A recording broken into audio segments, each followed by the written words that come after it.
बहुत साल पहले की बात है। एक आलसी लेकिन भोला भला युवक था आनंद। दिन भर कोई काम नहीं करता, बस खाता ही रहता और सोए रहता।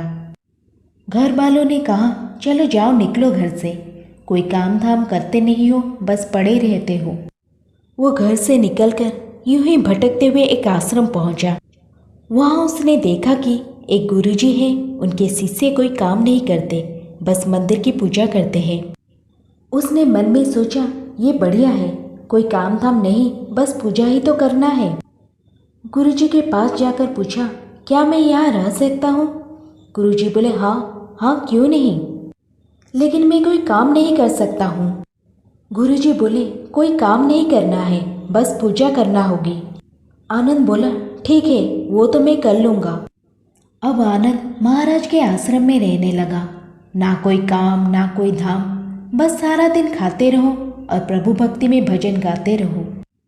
महीना भर हो गया, फिर एक दिन आई एकादशी।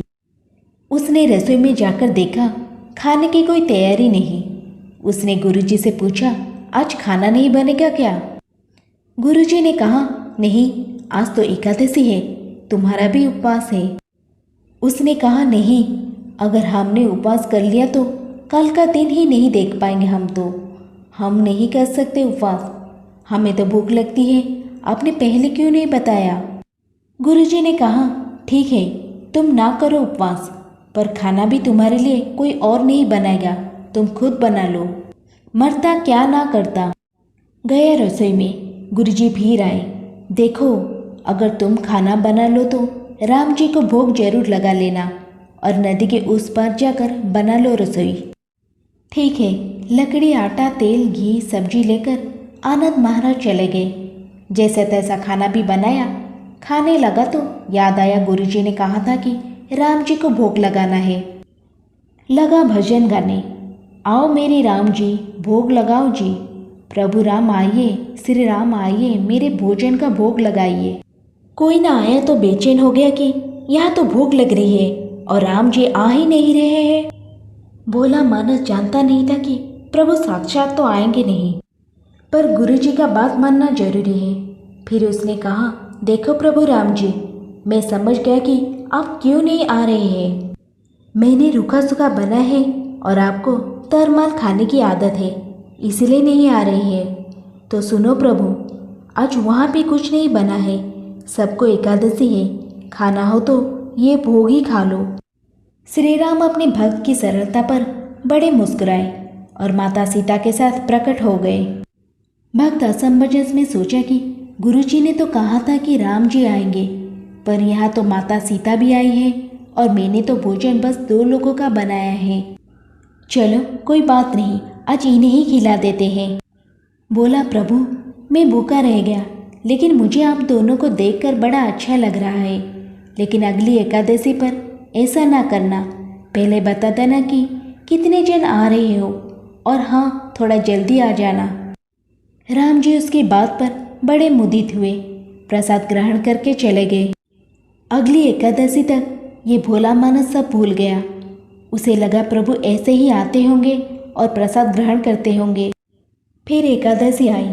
गुरुजी से कहा, मैं चला अपना खाना बनाने, पर गुरुजी थोड़ा ज़्यादा अनाज लगेगा, वो 2 लोग आते हैं। गुरुजी मुस्कुराए, भूख के मारे बावला है, ठीक है, ले जा और अनाज ले जा। अब की बार उसने 3 लोगों का खाना बनाया। फिर गुहार लगाई, प्रभु राम आइए, सीताराम आइए, मेरे भोजन का भोग लगाइए। प्रभु की महिमा भी निराली है। भक्त के साथ कौतुक करने में उन्हें भी बड़ा मजा आता है। इस बार वो अपने भाई लक्ष्मण, भरत, शत्रुघ्न और हनुमान जी को लेकर आ गए। भक्त को चक्कर आ गया, ये क्या हुआ? एक का भोजन बनाए तो 2 आए, आज 2 का खाना ज़्यादा बनाए तो पूरा खानदान आ गया। लगता है आज भी भूखा ही रहना पड़ेगा। सबको भोजन लगाया और बैठे बैठे देखता रहा। अनजाने ही उसकी भी एकादशी हो गई। फिर अगली एकादशी आने से पहले गुरुजी से कहा, गुरुजी, ये आपके प्रभु राम जी अकेले क्यों नहीं आते? हर बार कितने सारे लोग ले आते हैं। इस बार अनाज ज़्यादा देना। गुरुजी को लगा कहीं अनाज बेचता तो नहीं है, देखना पड़ेगा जाकर। भंडार में कहा, इसे जितना आना चाहिए दे दो, और छुप कर उसे देखने चल पड़े। इस बार आनंद ने सोचा, खाना पहले नहीं बनाऊंगा, पता नहीं कितने लोग आ जाएंगे, पहले बुला लेता हूँ फिर बनाता हूँ। फिर टेर लगाई, प्रभु राम आइए, श्री राम आइए, मेरे भोजन का भोग लगाइए। सारा राम दरबार मौजूद। इस बार तो हनुमान जी भी साथ आए, लेकिन ये क्या, प्रसाद तो तैयार ही नहीं है। भक्त ठहरा भोला भाला, बोला, प्रभु इस बार मैंने खाना नहीं बनाया। प्रभु ने पूछा, क्यों? बोला, मुझे मिलेगा तो है नहीं, फिर क्या फायदा बनाने का, आप ही बना लो और खुद ही खा लो। राम जी मुस्कुराए, सीता माता भी गदगद हो गई उसके मासूम जवाब से। लक्ष्मण जी बोले, क्या करे प्रभु? प्रभु बोले, भक्त की इच्छा है, पूरी तो करनी पड़ेगी, चलो लग जाओ काम से। लक्ष्मण जी ने लकड़ी उठाई, माता सीता आटा सानने लगी। भक्त एक तरफ बैठकर देखता रहा। माता सीता रसोई बना रही थी तो कई ऋषि मुनि, यक्ष, गंधर्व प्रसाद लेने आने लगे। इधर गुरुजी ने देखा खाना तो बना नहीं, भक्त एक कोने में बैठा है। पूछा, बेटा क्या बात है, खाना क्यों नहीं बनाया? बोला, अच्छा किया गुरुजी आप आ गए, देखिए कितने लोग आते हैं प्रभु के साथ।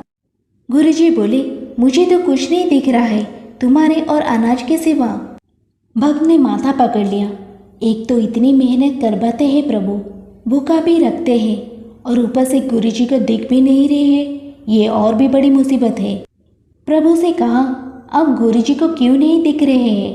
प्रभु बोले, मैं उन्हें नहीं दिख सकता।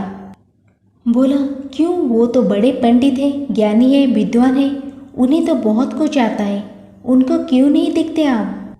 प्रभु बोले, माना कि उनको सब आता है, पर वो सरल नहीं है तुम्हारी तरह, इसीलिए उनको नहीं दिख सकता। आनंद ने गुरुजी से कहा, गुरुजी प्रभु कह रहे हैं आप सरल नहीं है, इसलिए आपको नहीं दिखेंगे।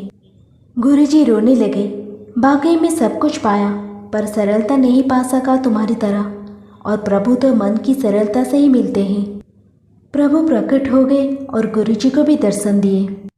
इस तरह एक भक्त के कहने पर प्रभु ने रसोई भी बनाई